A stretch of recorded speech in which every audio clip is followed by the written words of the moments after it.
From BBC Radio 4, this is Things Fell Apart, Strange Tales from the Culture Wars.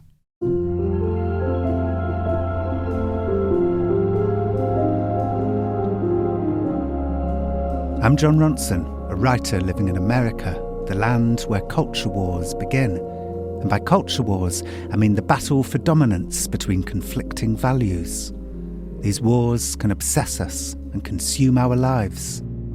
I'd been curious to learn how things fell apart, and so throughout this series I've been going back in history to find the origin stories, like the school textbook war that blew up a West Virginian community in 1974. Kanawha County, West Virginia, there was violence today in the continuing demonstrations against the use of controversial textbooks in the schools. But this final episode is about today. It's about how the school textbook wars are now so pervasive, with a gravitational pull so strong, it feels like few things can escape them, including, while we were making this episode, me. This is Fox 10 News. Some parents and students from Horizon High School in Paradise Valley are expressing their outrage over a summer reading assignment. At the center of the controversy is the book that's called So You've Been Publicly Shamed. That's a book I published 6 years ago and hasn't caused any trouble until now. But that's for later. This story starts in Traverse City, Michigan, famed for its cherry orchards and wineries and miles of sandy beaches, as evidenced by its charming tourism videos. So let's set our compass for Traverse City and find ourselves in the magic and the moments of pure Michigan. It's filled with many colors. We're surrounded by water, so we do lots of swimming in the summer. This is Traverse City resident Nevaeh Wharton, age 16. It's a beautiful place. Growing up was fun. I was surrounded by super nice people. So the story that you're about to tell just came as a big surprise to you? A very big surprise. It happened last April 2021. I was getting ready for bed and a friend of mine had texted me saying, "Hey, my friend started this really weird and disturbing group chat." And I was like, "Oh, well, maybe you should leave if you're not comfortable in it, you know?" It was late at night and I was tired, so I just went to bed not thinking much about it. And then the next morning, the friend of mine texted me again and they were like, "This is really bad, you were in it, you were sold." You were sold? Yeah, that's when they kind of explained to me what was going on. Nevaeh's friend said that she had been in an invite-only group chat on the messaging site Snapchat when it turned into a mock slave auction. I should explain that Nevaeh is mixed race in the 92% white Traverse City. I was like, well, how much did I go for and who did I get sold to? I don't know what's going on. And they had told me that I was auctioned off for $100, but then in the end, I went to that friend for free. Nevaeh still didn't understand, and so her friend sent her screenshots. My heart dropped because I could see my picture and I could see the stuff kids were saying about me, and I knew these kids. Can you tell me some of the stuff that was being said in the group chat? They said this one particular kid would definitely be good for cotton picking. They said this other kid would be good for cherry picking and that they'd whip him. They also said all blacks should die and let's start another Holocaust. And then my picture, all the comments underneath were just saying ew and gross. Like I wouldn't pay that much. Exactly. That's why I ended up going for free, I assume. Teenagers are idiots. Yeah, they are. Regarding actual slave auctions in America, according to the historian Michael Tadman, 1.2 million people were sold between 1760 and 1860 in taverns and town squares and train stations and on courthouse steps. They were a regular part of everyday life. There were terrible stories of mothers being violently beaten as they begged purchasers not to separate them from their children. I've always kind of lived sheltered almost. I haven't really experienced racism. I will say every time in history class the topic of slavery comes up, there kind of was a tension in the classroom. People just felt the need to look at me just because I was a little darker than everybody. But other than that, I have never experienced racism in my life before.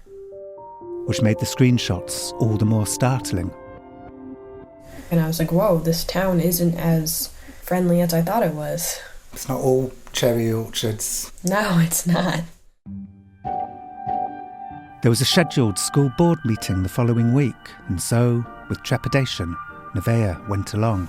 I was very nervous. This town is small, and I didn't want people to all of a sudden be like, oh, she's overreacting. But it turned out to be just a regular, modestly attended TCAPS meeting. TCAPS being Traverse City Area Public Schools. Here's the setup. The 7 school board members sit in a semicircle and concerned citizens get to address them for up to 3 minutes, as Nevaeh's mother, Jay Lassou, now did.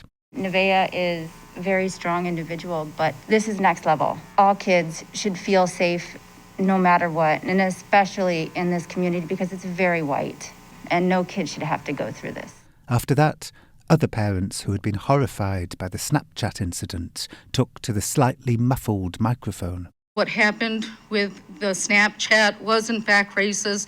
It is in fact harassment. It is wrong. It needs to be addressed and people need to be held accountable. It wasn't until I became well into my adult years that I realized that Black people had more reason to be afraid of me than I had to be of them.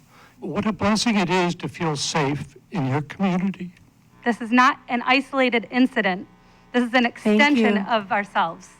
The meeting became an opportunity too for Black community members to tell their white neighbours about their lives in Traverse City, like Paul Sinclair, who has been an educator there for 46 years. In my classroom, with my college degrees, they refer to me as Mr. Sinclair. But as soon as I walk out the door, he's that Black man. In 11 months, I was stopped 13 times, simply because I'm driving while being Black. I have my college degrees, but I still have to prove that I am what my resume say. And then the school board president, Scott Newman, addressed the room about the mock slave auction. This was a racist incident. It was a hateful piece of speech.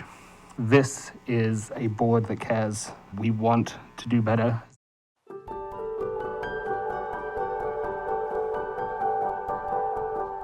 It was decided. Within weeks, a 2-page draft resolution was composed with the help of a local anti-racist task force. In short, students would be given immediate opportunities to learn about diversity. Staff would be provided with specialist training in anti-racism, and a social equity task force would ensure that the objective to create a respectful, anti-hate learning environment was achieved. After that, the Traverse City School Board meetings were no longer modestly attended.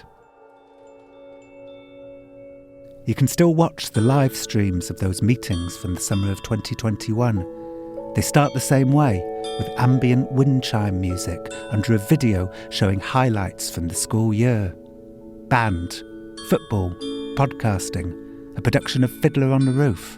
But then those halcyon images abruptly stop, and we see the meeting room, which was now packed. If all these students are so screwed up that they're racist, what have you guys been doing up to now? You're going to snap your fingers and all of a sudden racism is going to go away? Excuse me, we can't attack board members or any direct comments towards failures. Please jack my time back up. The teachers are the ones that are going to fix this problem, not a task force that's got a bunch of lefties on it. It was filled with tons of people. Everything kind of just opened up, and I was like, whoa. We aren't just backlash that needs to be dealt with and dismissed. By not including our opinions in the discussion, you are sending the message that we don't count, that you are smarter than us. I'm here to say you are not smarter than any of us. We want honest public answers and debate before our school is fundamentally changed in its ideology. This was not a conflict exclusive to Traverse City. Almost identical scenes have been unfolding across America, like at Dalton, the $54,000 a year Manhattan private school, where a leaked memo revealed that they were considering overhauling the entire curriculum to reflect diversity and social justice themes, and requiring all staff members to make statements affirming that they were anti-racist. Hence, some Traverse City residents thinking that they were battling not a local issue, but a fundamental change to American life. One day you will stand before the King of Kings and the Lord of Lords, and his name is Jesus Christ, and you will not get away with what you're saying is okay. As soon as this woman said that very strong thing, she looked startled with herself, almost as if she had just remembered that this was her hometown, not strangers on social media. She quickly added, God loves you, and I'm not judging you, but the education and the future of our future leaders of America is in your hands. The meetings lasted up to 5 hours at a time, every month through the summer. I watched about 20 hours of them. It was exhausting. Everyone looked exhausted, including the board members. How many more do we have? Okay. Mostly the resolution's opponents were focusing in on the faraway authors that they believed were indoctrinating their community with radical new theories of anti-racism. Let's look under the hood of what the Social Equity Task Force has promoted so far. Topics being promoted include anti-racism, white fragility, white privilege, systemic oppression, implicit bias, and microaggression. I reject these ideas of thinkers such as Marx, DeAngelo, Kendi, Delgado, and Bell, who have all contributed to this theory.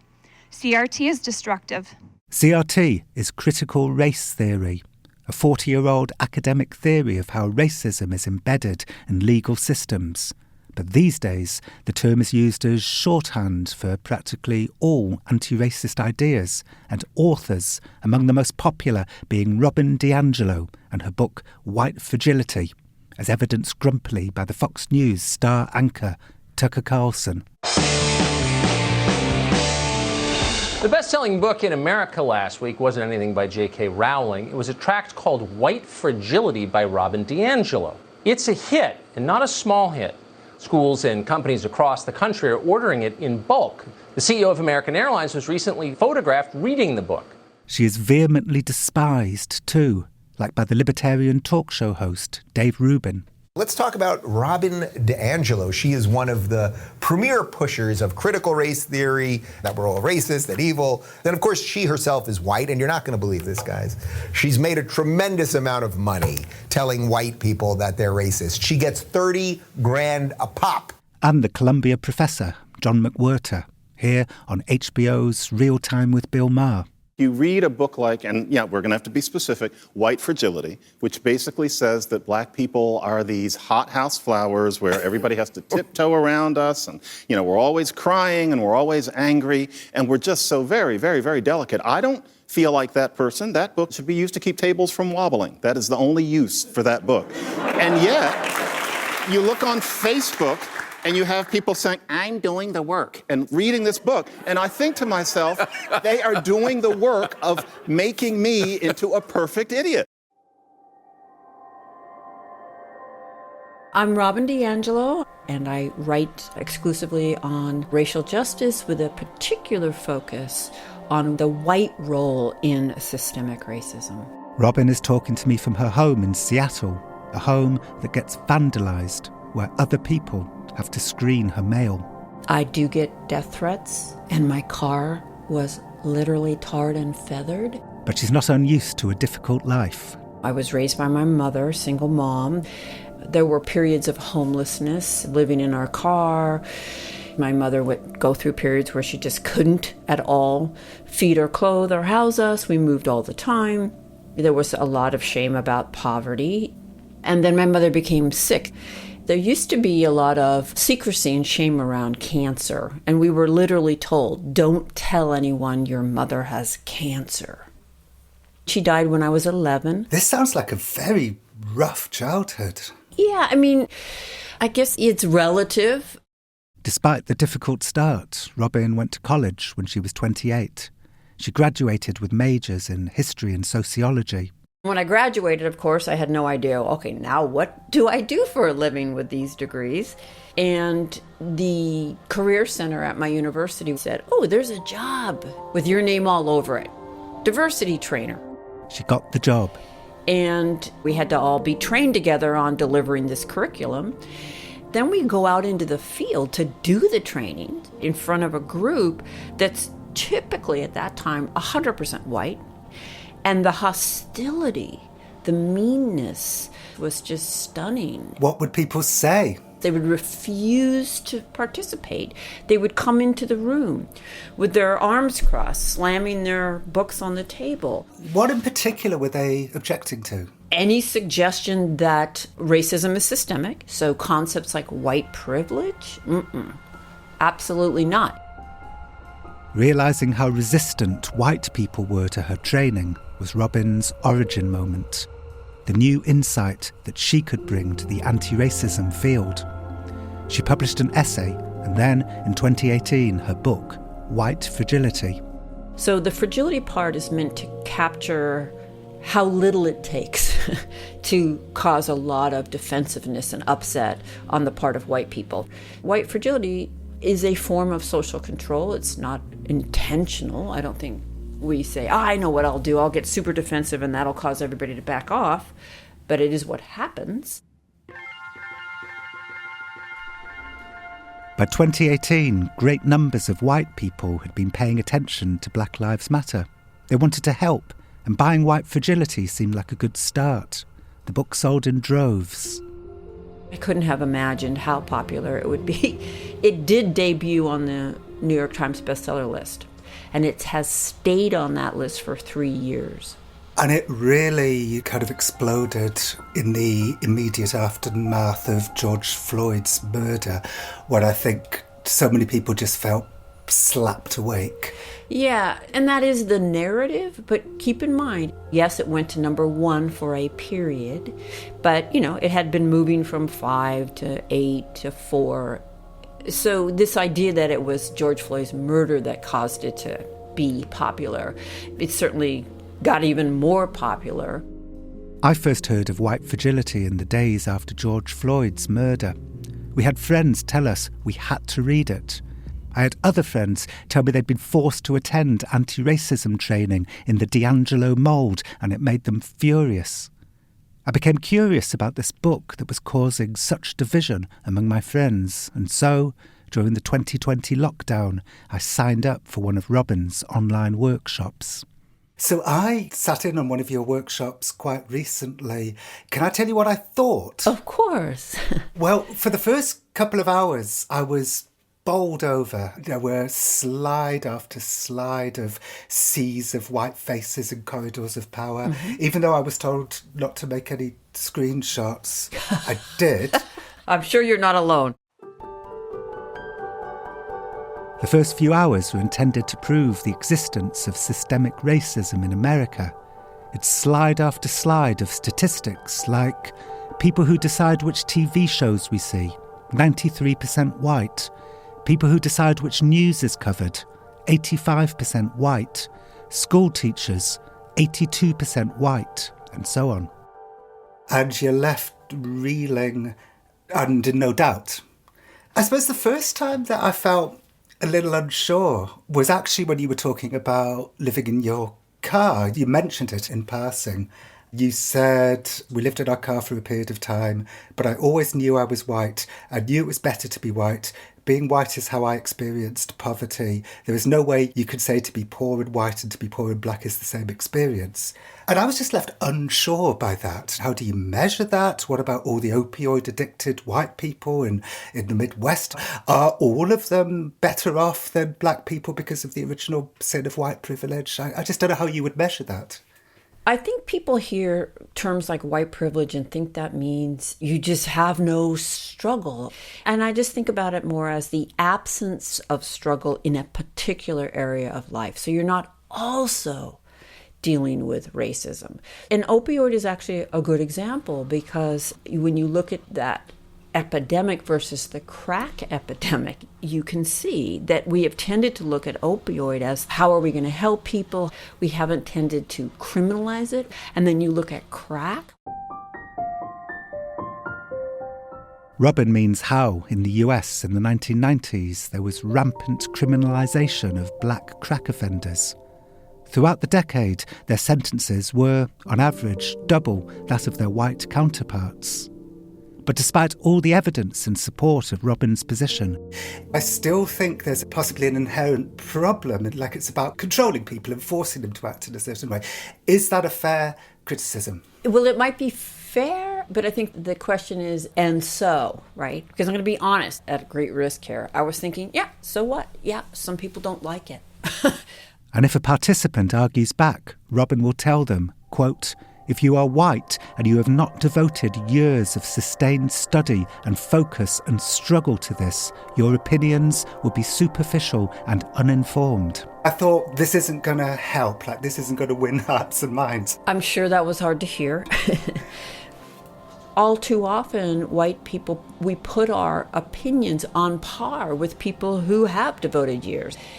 I have devoted years and years of study and practice on this topic. And so I'm trying to push against this idea that everybody's opinion is equally valid.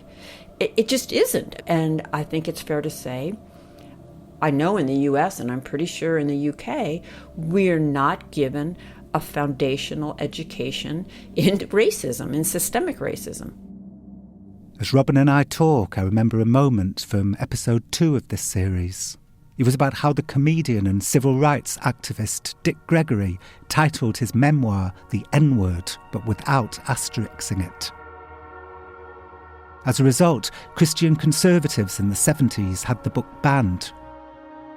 Then, decades later, in 2016, a college student asked her dean for books by black authors. As Dick Gregory's son, Christian, told me, she gave the student the autobiography of Malcolm X and Dick Gregory's contentiously titled memoir. And she handed both of them to the young lady and said, "These are from my personal collection." But the young black student was so outraged by the title of my dad's book that the dean was fired over it. Actually, the dean was suspended and then resigned. But the fact was, the students pushing for her dismissal didn't care what she had been thinking when she handed over Dick Gregory's book. All that mattered was the impact that the title had on the student. Robin, more than almost anyone, is responsible for moving the conversation from intention to impact. So I tell her the story. I am actually someone who has said that I think intentions are somewhat irrelevant. Ultimately, we have to focus on the impact. And I'm thinking about implicit bias. And do I really fully know my intentions, right? Her not thinking through what that impact would be on that student is part of what it means to be white, not ever having to think about those things. If it was me, I would say, here's Malcolm X's book. I have another book by Dick Gregory, but it has a title that can be really hard to hear. This is the context. Would you like to see that book also? I wondered what the now former dean would think of Robin's advice, and so we emailed her. She replied, "The gist of what she says is quite similar to what I offered the student. In reality, though, it wouldn't have mattered if I had had a perfect response. To illustrate her point, she sent us a link to an essay that Dick Gregory himself wrote about the incident. Quote, I asked the students if they objectively considered the dean's real intentions and if they are willing to engage in academic discourse. The person who has read and is now recommending my autobiography is most likely not racist." I turn the conversation back to Traverse City.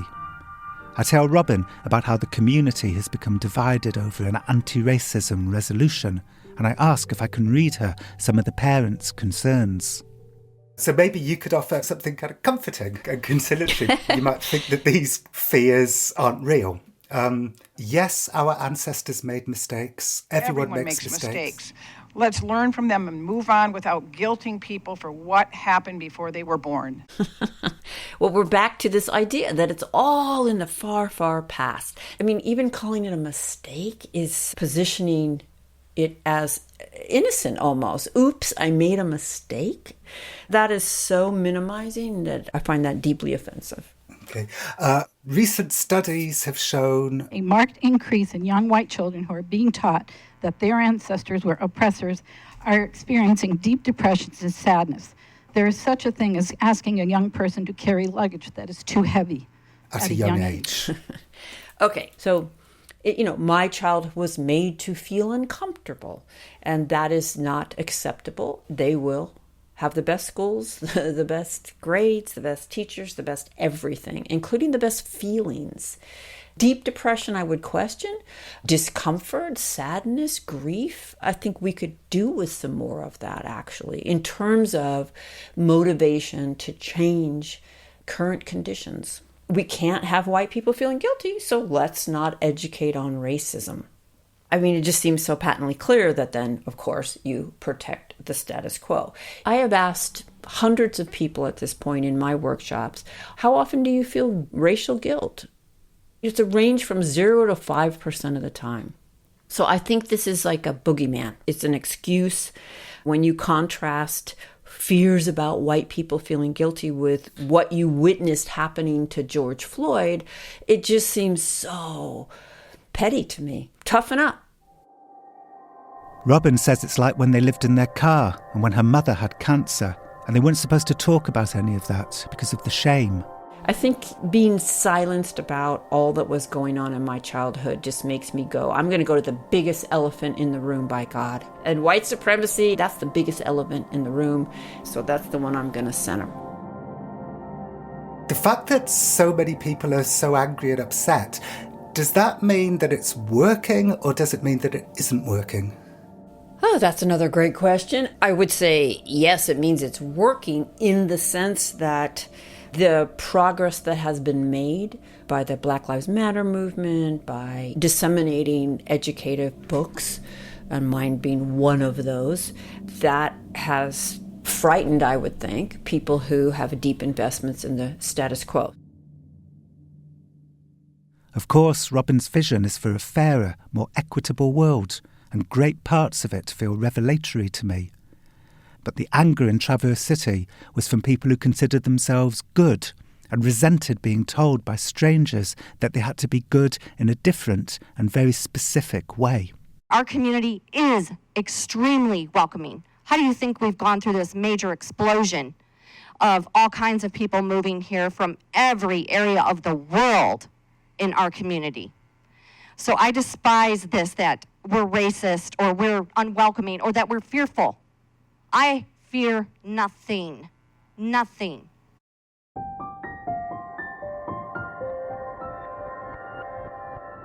Plus, it isn't Robin's fault, but the right has come to see authors like her as the left's Achilles heel.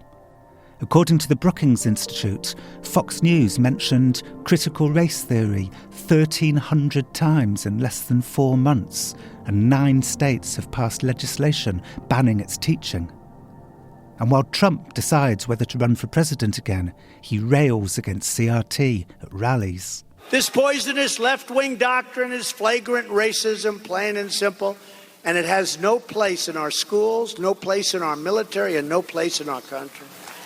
You are being utilised as a weapon by the right. Does it ever give you any sort of anxiety? Oh, yes. I definitely feel discouraged. There are places, New Hampshire just passed a law that you can't teach about implicit bias. I mean, if you can't teach about implicit bias, I just don't know how you can ever have justice and equality. I don't think Robin would approve of how things were finally resolved in Traverse City. As Nevaeh, the object of the racist Snapchat incident, says. In the end, they just kind of said, we acknowledge the fact that racism does exist in our halls, and we are going to start doing everything that we can to fix it, if I'm recalling it correctly. Nevaeh is correct. The final approved resolution condemns racism, but there would be no teaching of CRT, and a subcommittee would be formed to, quote, listen to all viewpoints to confirm that all voices are heard. If I'm being honest, the resolution, it's like almost like a temporary Band-Aid. Nevaeh sees the final resolution as a fudge, but I can see how Herculean a task the school board was having, trying to appease a community so divided it felt like a cold civil war.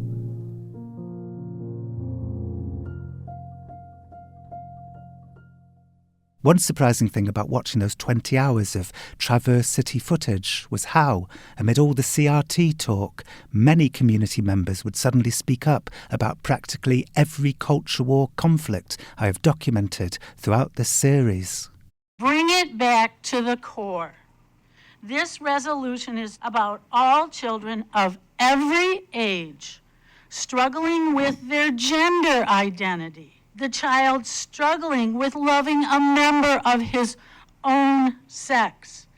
Those are the children that this resolution must protect. And from the other side, people with different concerns. Abortion, pornography, to take down the heterosexual community, it's immense, the problem. And the lady who said that racism was no longer real in Traverse City, but... I'll tell you what is real. Human trafficking. There is real human slavery going on right now, and I don't hear anyone here concerned with that.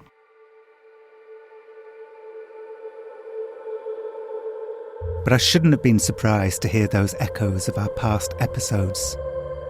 This series has told 8 culture war origin stories, but really it's just one war, forever mutating, echoing, repeating itself, pulling more and more things into its orbit. I don't understand why you are wearing masks. Masks are controlling and they create fear amongst our children. In fact, the school board culture wars are now so all-encompassing. While I was reporting this episode, I learned that they had encompassed me at a high school in Scottsdale, Arizona. This is Fox 10 News. Some parents and students from Horizon High School in Paradise Valley are expressing their outrage over a summer reading assignment. At the center of the controversy is the book that's called So You've Been Publicly Shamed. And some are saying that the contents of that book are inappropriate for students, but others are defending that reading assignment. So You've Been Publicly Shamed is a book about social media shaming, about how we should be more empathetic and curious instead of instantly judgmental. It happens to have some fleeting and contextually appropriate references to bestiality and also a description of a porn shoot. They're so fleeting, nobody ever mentions them to me, and nothing bad has ever happened until now. My spirit wouldn't let me get through the whole thing. I read as much as I could, and I was so disgusted by it that I couldn't get through the whole book. I feel like Roger McGough from episode 2, bewildered to learn that a book with a moral message is being talked about in this way. By the way, as with Roger McGough, my book had been assigned as optional reading for advanced high school students headed to university. My heart is breaking for these kids, and I'm just wondering, how did we get here? And I'm calling for any teacher that knowingly gives explicit material to children to be immediately fired and for a criminal investigation to occur. That's not what the book is overall about, and anyone who has read the entire thing would know that. In the end, 2 teachers were temporarily suspended over assigning my book, and the governing board voted to not renew the school principal's contract. Thank you for returning our amazing teachers to our classroom. Now you have one more job to do. Return our principal. What is happening now is exactly what Jon Ronson describes in his book about public shaming destroying lives. Don't make this a reality in our district.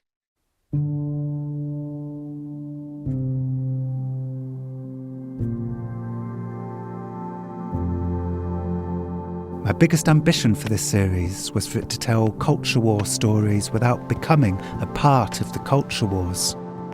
Which is why, for me, the most moving thing that happened these past 8 weeks was after we released episode 3, about the day the televangelist Tammy Faye Baker interviewed the gay pastor with AIDS, Steve Peters. People in that audience got to see a real live human being. And Tammy was able to show that I was a Christian. and that you could be gay and Christian, and that was unheard of in televangelist circles. After the episode aired, I got so many messages from listeners who told me that they couldn't stop crying while they were driving up the motorway. I think people are just exhausted by how things have fallen apart, and what they're longing for instead is connection.